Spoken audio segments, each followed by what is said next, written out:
o sino das notificações. Olá, meus ilustres amigos e amigas, bem-vindos a mais um vídeo no canal Verdades Ocultas da Bíblia.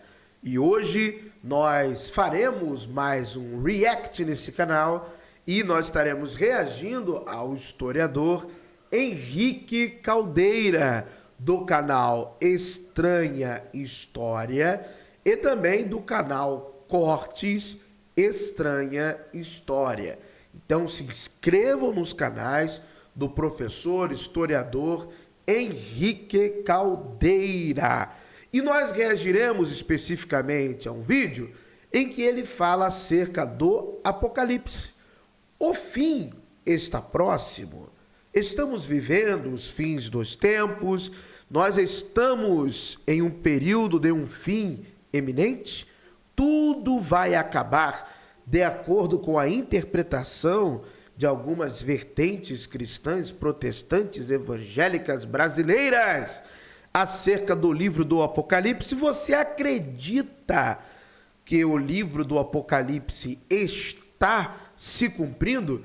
As profecias bíblicas já se cumpriram, irão se cumprir ou nunca nada daquilo que está lá irá acontecer? Eu vou comentando daqui, vocês vão deixando os seus comentários aqui no vídeo. Deixe os seus comentários aqui no vídeo. Lembrando que no canal Verdades Ocultas da Bíblia, no VOB, são mais de 1000 vídeos produzidos neste canal, tá bom? Baseados em livros, artigos, referências bibliográficas internacionais, PhDs, doutores, mestres. Foram 1000 vídeos, mais de 1000 vídeos, produzidos desta forma, além de lives, corte de lives e por aí vai. Agora nós estamos na fase de reacts, tá bom? Então qualquer dúvida, vai lá atrás e maratona a playlist Apocalipse, tá bom? Lá tem tudo que você possa imaginar. Live sobre milênio, live sobre questões escatológicas, tudo isso tem aqui no VOB. Tudo isso tem no VOB, Verdades Ocultas da Bíblia. Então vamos lá. Vamos ouvir o Henrique Caldeira, eu vou comentar, você comenta daí também. Vamos lá então. Auro falou que, professor, o cristianismo traz em si uma tendência ao apocalipse, porque me parece uma profecia autorrealizável, na medida em que buscam constantemente o final dos tempos. O cristianismo traz em si uma tendência ao apocalipse? Sim, o cristianismo originalmente é uma expressão religiosa apocalíptica. Ela está dentro, né, os evangelhos, o próprio pensamento de Paulo, os documentos mais antigos que a gente tem de cristianismo, na patrística também, boa parte da patrística, são textos que têm uma relação muito forte com o judaísmo apocalíptico, né, o judaísmo apocalíptico, o chamado apocalipticismo, que é uma vertente religiosa que começa a se desenvolver principalmente ali. Já tem um pedigree antigo, né? Isso é uma tradição antiga, está bem enraizado nas profecias, por exemplo, de Isaías, de Ezequiel e tal, mas ela ganha uma nova forma ali no século III a.C., principalmente.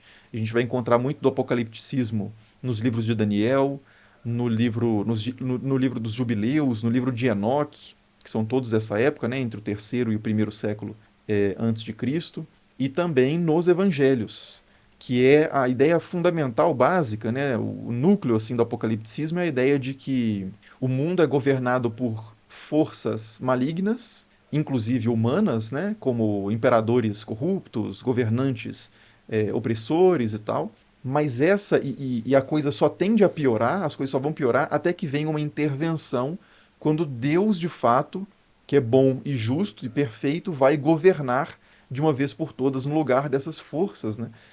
Malignas. Então, que isso já havia na tradição zoroastriana, da qual já demonstramos aqui formalmente, da qual o professor Oswaldo Luiz Ribeiro, que também tem canal aqui no YouTube, Doutor Oswaldo, já falou dezenas de vezes que o Novo Testamento, este tipo de literatura, vem de uma forte influência persa, da qual também eu já demonstrei aqui formalmente com referência bibliográfica, inclusive um dos últimos reacts que eu fiz aqui para vocês, eu mostrei vários livros. Aliás, calma aí, vamos ver se a mágica acontece. Deixa eu ver, não. Temos alguns aqui, né? Referências bibliográficas que eu trouxe em um vídeo anterior. Não são necessariamente desse assunto agora, mas tem dois aqui que contêm estes temas, que é uma história do zoroastrismo, da doutora Mary Boyce, tá bom? E zoroastrismo, né, suas crenças e práticas religiosas, também da doutora Mary Boyce. Então, é interessante você mergulhar nesse universo de religiões comparadas, inclusive comparando os textos. Nós fomos tão fundo, mas tão fundo aqui na questão zoroastriana, que nós também vimos que muitas crenças que vão parar na Bíblia são pré-zoroastrianas, faziam parte da mitologia dos povos indo-arianos, ou seja, coisa bem antiga mesmo. Então isso é interessantíssimo. As descrições de um mundo renovado, como tem lá, por exemplo, no livro do profeta Isaías, que eu mostrei aqui no VOB, que tem paralelo com os gatas, que tem paralelo com Yasnã, inclusive aquele versículo, Deus falando que ele cria o bem e o mal, aí tenta interpretar como calamidade. Na verdade, quem fala isso muito antes de Javé, Yahweh, é Ahura Mazda. Nós vimos isso nessa tradição. Porque, de acordo com o mito, um dos mitos, né, desse surgimento desse deus Ormades, Ahura Mazda, ele surge com o seu gêmeo, ok? Que é o Angra Mainyu, o espírito destrutivo, que depois é rebaixado, né, e chamado de Arimã ou Ahrimã. Mas nós temos mitologias, né, do surgimento destas entidades, até mesmo, eu mostrei um painel do século VIII a.C., mostrando o Zurvan. O zurvanismo, ele também tem uma certa antiguidade, que seria esse outro deus, que na verdade está acima do Ahura Mazda, está acima do Ormades, Ahura Mazda, do Angra Mainyu, do Arimã, e é ele que cria a luz e as sombras e por aí vai. O zurvanismo, que nós não nos aprofundamos aqui no VOD, mas eu já falei algumas vezes, também é muito interessante. Então, quando nós olhamos as descrições apocalípticas nos livros avésticos, na tradição da mitologia persa, nós encontramos até o milênio, que antecede o Avesta até, que já é mitologia. As mitologias dos povos indo-arianos, que vai dar origem ali aos persas, eles já falavam de um reino que existiu, que durou 1000 anos, do governo do rei serpente, né? E aí veio Cav, o ferreiro, e libertou todos da opressão do rei serpente. Então é interessante nós nos aprofundarmos na apocalíptica judaica, porque você, se cavar mais fundo, aí você tem obras de John J. Collins, por exemplo, que você vai encontrar essas tradições. Ele vai até a tradição persa, no livro A Imaginação Apocalíptica, John J. Collins, A Imaginação Apocalíptica. Então você vai conseguir ainda buscar outras referências bibliográficas através também da doutora Mary Boyce. Então, são acadêmicos que se aprofundaram no tema. Ah, professor, eu nunca ouvi falar nestes livros, eu nunca ouvi falar nestes acadêmicos. Meu amigo, eu e você somos os culpados pela nossa própria ignorância. Você não pode culpar quem sabe. Culpe-se a si mesmo. Porque você não foi atrás. Você acreditou na revistinha da Escolinha Bíblica Dominical. Você acreditou na religião. Você acreditou que o conhecimento verdadeiro estava na escolinha da sua igreja. Quando não é verdade. Então você quis se enganar. Você quis se iludir. Não culpe quem sabe. Isso é errado. Não culpe quem sabe, culpe a si mesmo, porque eu não me aprofundei. Então, buscar o conhecimento, buscar a origem, buscar a fonte, deve ser um compromisso de todo estudioso. E não encerrar o conhecimento em si dentro dos dogmas da própria religião. Então, também tem tradições apocalípticas nos manuscritos do Mar Morto, manuscrito da guerra, né? O trecho ali do pergaminho essênio, que é a guerra dos filhos da luz contra os filhos das trevas, também é muito interessante. Horóscopo do Messias, também interessante, uma certa tônica futurística. Então, são textos que eu estou citando os mesmos aqui, né, que talvez você não conhecia, mas agora passa pelo menos saber o nome, pesquisar, lê-lo e conhecer o conteúdo por completo.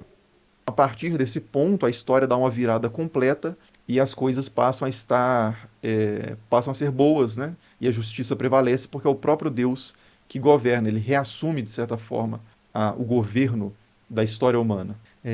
E aí tem uma expectativa iminente de que isso vai acontecer, né? Então a gente encontra isso no livro de Daniel, a gente encontra isso muito nos manuscritos do Mar Morto, em vários textos, né? Incluindo o livro de Enoque, encontrado entre os manuscritos do Mar Morto, e nos evangelhos. E aí o problema dessas expectativas... É interessante ele ter falado isso, que é uma tecla que eu tenho batido aqui constantemente já há algum tempo no VOB, que o livro de Enoque, sua versão em aramaico, foi encontrado entre os manuscritos do Mar Morto e foi traduzido esses fragmentos por J.T. Melech. Então eu venho falando isso aqui constantemente. Fragmentos de Enoque em aramaico. E não são pedacinhos, são porções.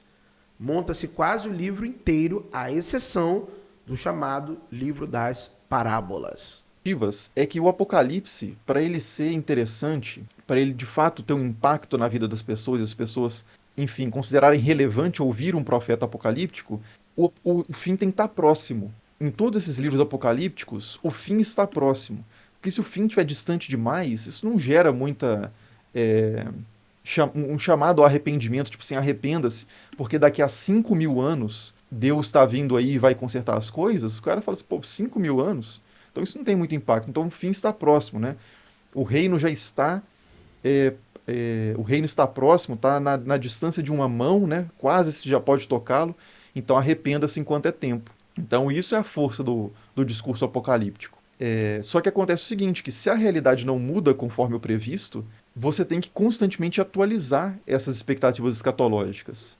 Então, de fato, você vai ter, ao longo da história, várias pessoas reinterpretando ou interpretando as profecias apocalípticas, tanto no judaísmo apocalíptico quanto no cristianismo, para pensar num fim próximo ao tempo dela.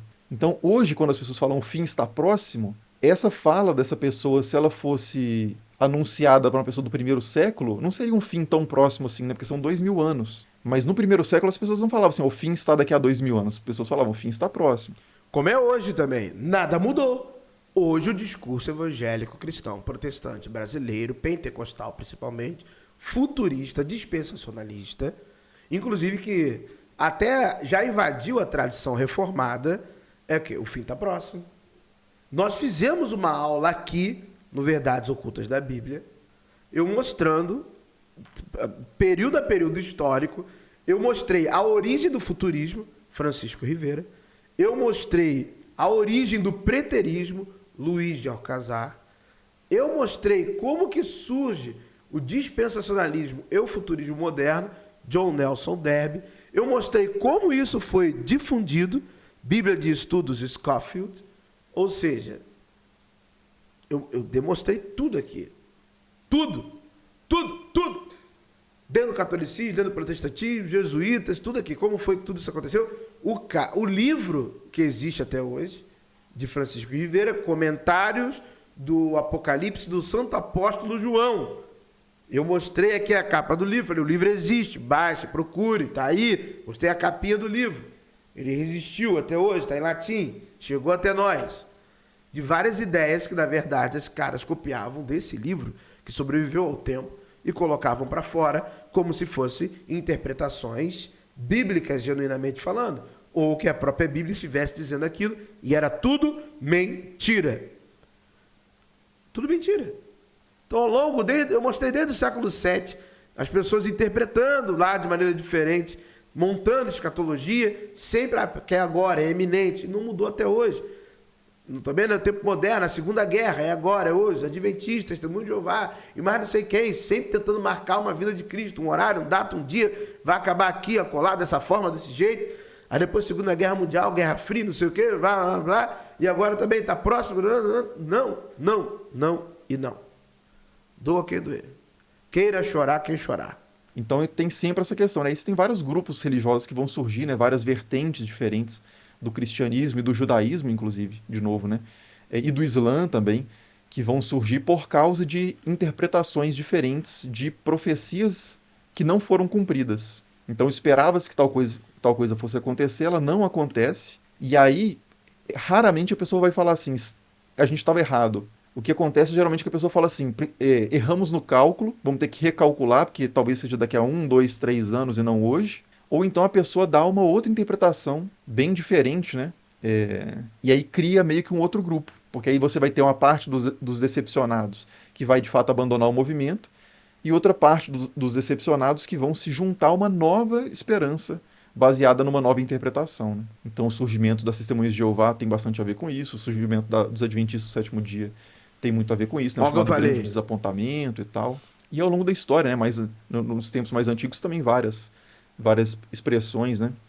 Cristãs, islâmicas e judaicas também vão surgindo aí a partir dessas expectativas escatológicas específicas. Entre os manuscritos do Mar Morto, por exemplo, a gente tem expectativas escatológicas que não foram cumpridas, e talvez esse seja o motivo de alguma parte ali do movimento das pessoas associadas ao manuscrito dos Mar Mortos, a comunidade de Qumran, não ter sobrevivido ao tempo, ou eles podem ter sido destruídos pelos romanos mesmo, nas guerras ali do primeiro século, vai saber, né?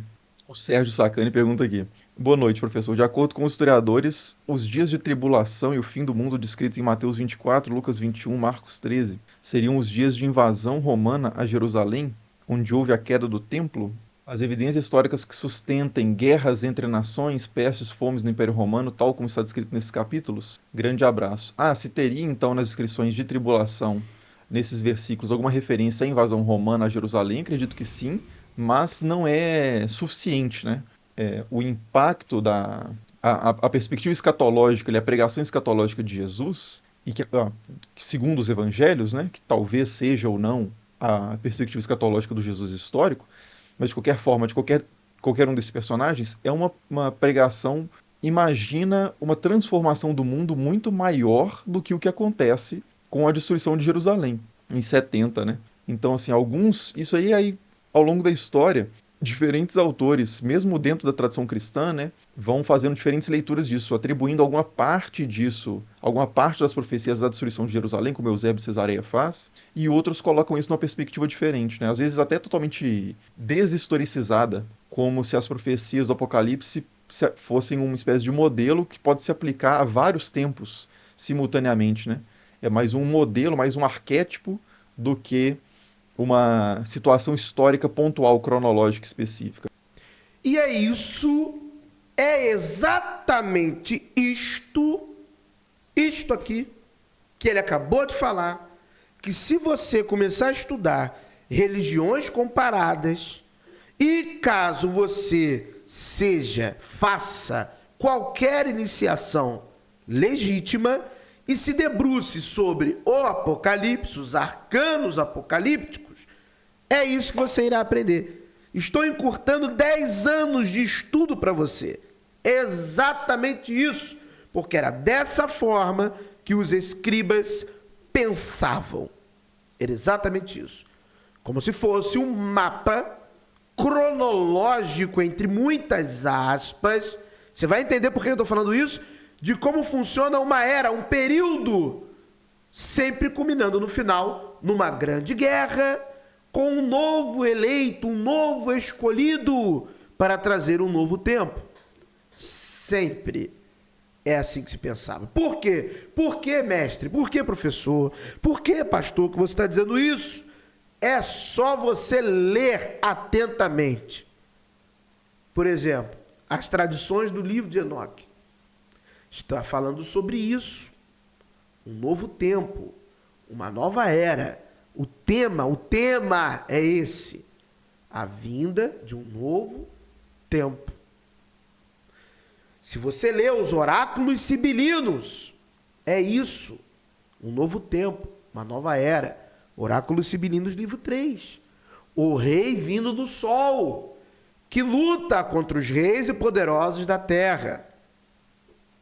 O Messias, do livro de Enoque, luta contra os reis e poderosos da terra. O Saoshiante, de Zoroastro, luta contra os reis e os poderosos da terra. Beleza? Que vai trazer um tempo de paz, um novo tempo. Buda Maitreya, tradição budista, Maitreya, Buda Maitreya, uma renovação, um novo ciclo, tempo de paz, e por aí vai. E se você fosse aprofundando,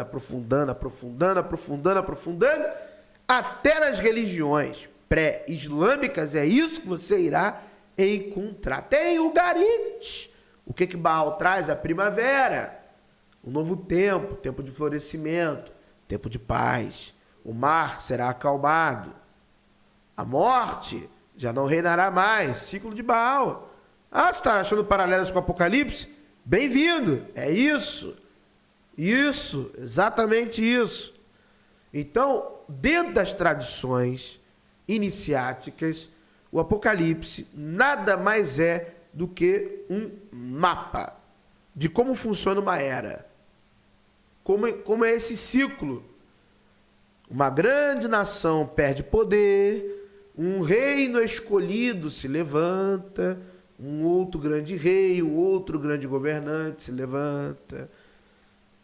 Aí tem as oposições, as traições, entendeu? E um escolhido irá prevalecer.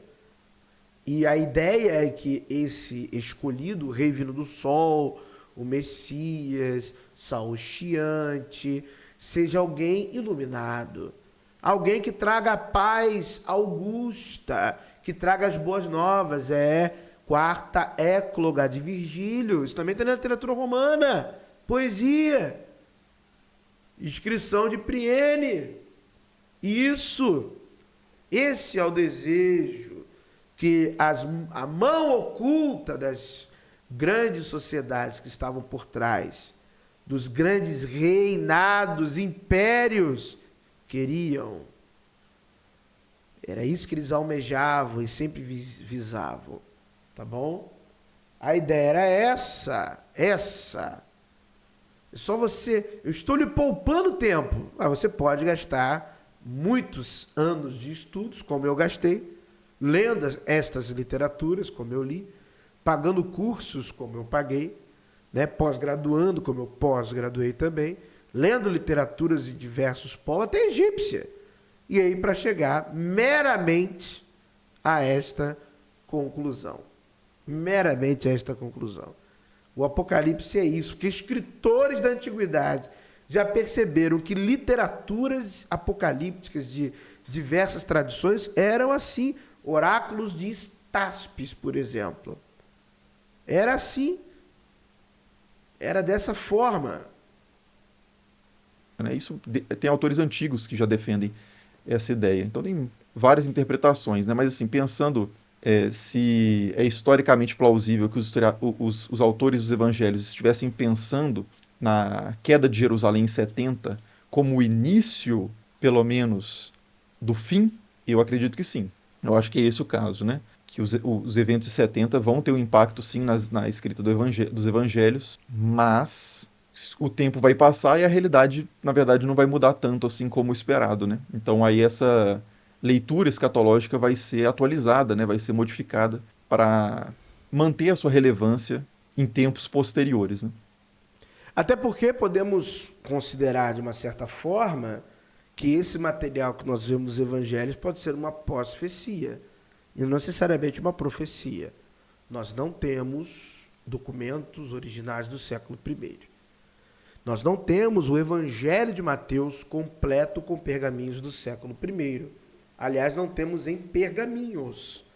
Ele aparece completo em códices. E os pais da igreja faziam suas observações, seus ajustes do texto, ajustes de versículos aqui e ali, era de praxe, era comum. Então nós não sabemos de fato isso. Agora, a queda de uma grande cidade, Jerusalém, Babilônia, Roma, né, e a outra persa lá, esqueci o nome, a queda de um local, tem literaturas antiguíssimas, sempre vai cair uma grande cidade, sempre vai cair um grande rei para se levantar outro. Então é interessante, a diferença é que a literatura cristã neotestamentária, o rei deste século é Satanás. O rei deste século é Satanás, é o que está lá na literatura. Ele é que domina todos, e o grande rei que virá no novo tempo é o Messias. É o ungido, o escolhido de Deus. Desse Deus da literatura neotestamentária, que é um outro Deus. A imagem e semelhança de Ahura Mazda. É igual quando você lê lá em Tiago, né, capítulo 1, que Deus é o Pai das luzes, em quem não há sombra de dúvidas ou variação. Isso é muito persa. Isso é muito persa. Isso é persa demais. A luz infinita é Ahura Mazda, muito antes de Javé. Então, desde o livro do profeta Isaías, que começam as influências da mitologia persa na Bíblia hebraica, começa ali em Isaías. Nos livros que antecederiam esse chamado cativeiro babilônico, temos um outro Deus, uma outra visão, um Deus guerreiro que avança, conquistador de terra. Aí vem as camadas redacionais da Bíblia hebraica. Dentre estas camadas redacionais, você tem a mente de um judeu que teve influência da religião persa. Você já começa a ver no livro do profeta Isaías isso. Um Deus, entre aspas, que eu não quero fazer nenhum tipo de anacronismo, um Deus mais metafísico, que vai trazer uma realidade diferente daquela até então dita até esse momento. Um Deus que chama Ciro de meu ungido. O estrangeiro passa a ser o meu Messias. Apesar de Ciro não ser nem servo de Ahura Mazda, ele ser um servo de Marduk. Ele deixa isso claro. O próprio Ciro diz isso em inscrições. Ele é um servo de Marduk. Mas logo assim que vira a página, vem os Aquemênidas e vem Ahura Mazda. E você tem ali, século V e antes até, várias inscrições já falando de Ahura Mazda ali em território do Império Persa. Isso é muito bacana de você se aprofundar. Só que eu volto a dizer, eu falo isso com respeito, eu falo isso com amor, com carinho. Você não vai aprender isso em igreja. Não vão lhe ensinar isso. Não vão lhe falar a realidade. Aqui no Verdades Ocultas da Bíblia, eu já mostrei por A mais B. Passando por tudo que você possa imaginar. Mas não vão te ensinar isso na igreja, não vão te mostrar essa verdade. Que essa adoração a esse Deus, você está adorando deuses diferentes. El, Javé, Baal, Horus, Marduk, Oron. Você tem diversas tradições, diversos deuses diferentes na Bíblia hebraica, que os escribas foram pegando e colocando para Javé.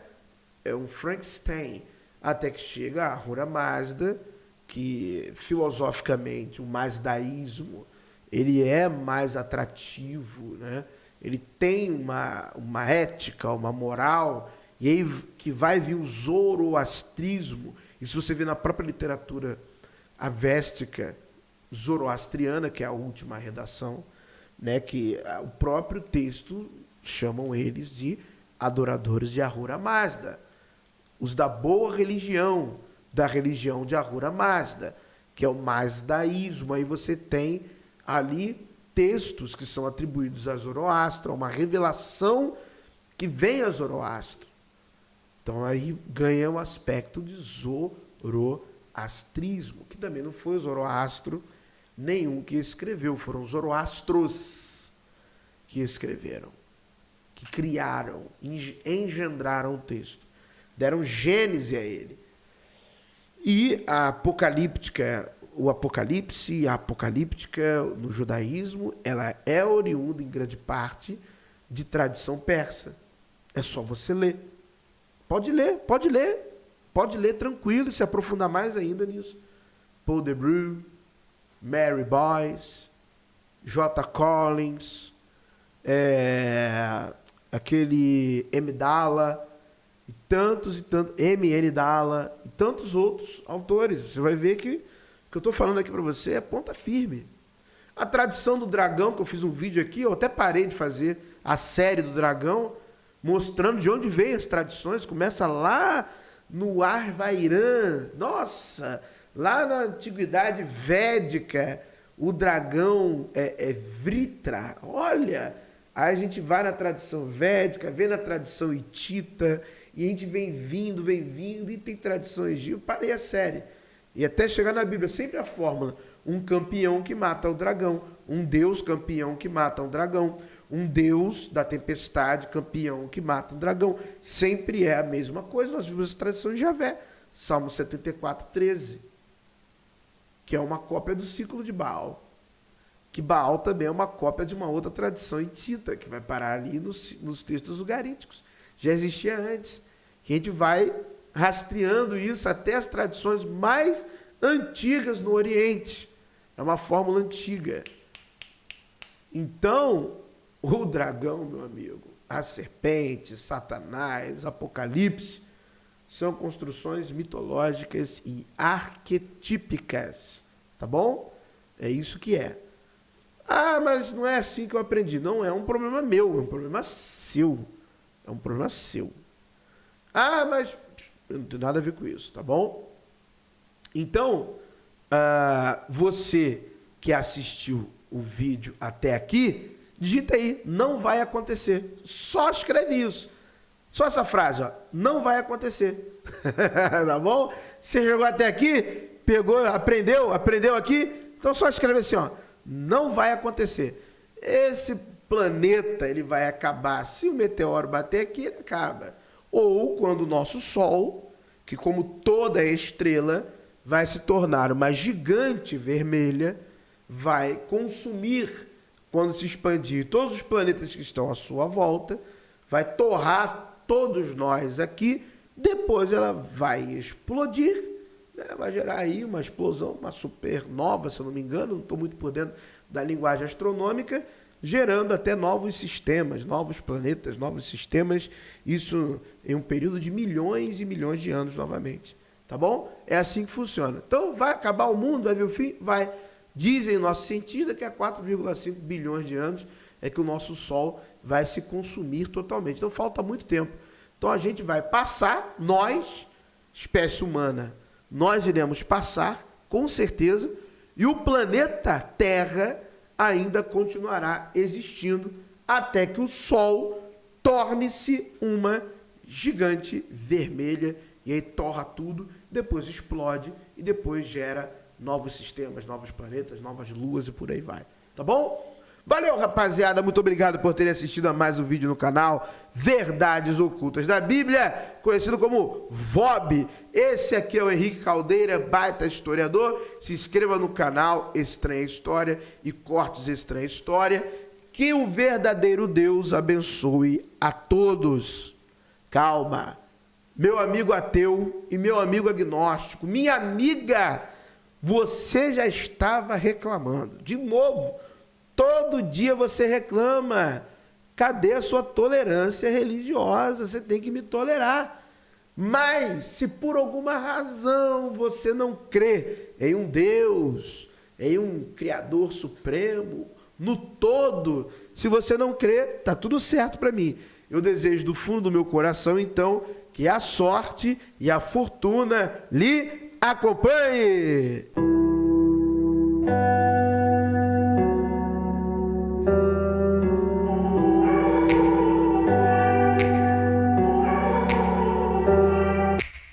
Take me back to a place where I felt at home. Take me back to a day when we weren't alone. Take me back to an age when the world felt small.